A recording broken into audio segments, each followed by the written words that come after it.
Our upcoming August Premier Firearms auction has another selection from the Norman R. Blank collection.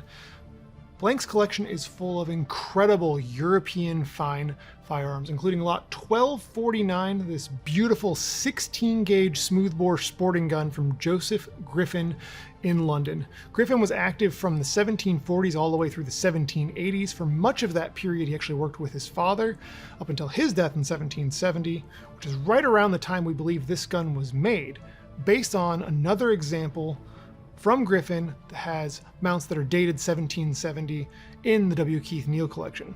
Joseph Griffin made some of the most fantastic flintlock sporting guns, as you can see with this beautiful example. This is actually one of the first guns Norman Blank acquired for his budding collection back in the 1950s, and he kept it all the way up until his death. And you can see why when you take a look at this beautiful gun. So if we take a look, starting at the barrel, we've got a smoothbore, octagon to round barrel, a silver spider base front sight. We've got a chiseled and turned girdle here at the transition point, and then if we take a look back here at the breech, it's actually got Spanish style inset maker's marks. And so we've got a crown over London, and then we've got a stylized Griffin here at the breech end. And then looking at the upper tang, you can see it's a burnished or bright polished standing breech with a dished rear sight, so you can use that with the front sight for a nice accurate shot. If we turn our attention here to the lock, I'm gonna go ahead and pull it to half cock here so we can see everything nice and clear. You can see the barrel has a gold lined vent. And we've got a nice shallow but large priming pan here. And then the underside of the frizzen actually has a kind of grooved section that fits over the pan to create a nice tight seal, which will help keep moisture out of that pan and prevent you from getting hang fires. And if you also take a look from the underside of the lock, you can also see it's a partially guttered pan. So there's actually, the fence has a little cut here, and that directs water, again, away from the pan to keep your powder dry. In addition to that, if you take a look at the lock, it's just beautifully engraved. Lots of high coverage, classic kind of Rococo style engraving, and then you've got the name Griffin inscribed right here. And towards the back of the lock, we also have a sliding half cock safety that moves forward to lock the cock in the half cock position, and then can be easily slid back to release that, allowing you to pull it to full cock and take your shot.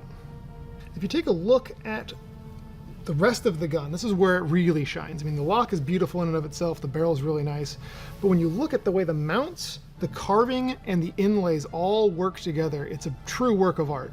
So starting up here at the entry point on the fore end, you've got beautiful raised relief carving, and then surrounding that, you've got silver wire inlays with inlaid silver floral accents, and then that continues back here on the butt. And back here is where it really, really shines. If the whole thing's already beautiful, back here is like the best part of the entire gun. It's got a very nicely inlaid buttstock with beautiful floral accents throughout. And that really ties back into the carving we mentioned at the front, and then up here around the standing breech. And then if I flip this gun over and you take a look at the side plate, you've got this beautiful scrolling side plate with all these pierced windows, and again, beautiful floral accent work there.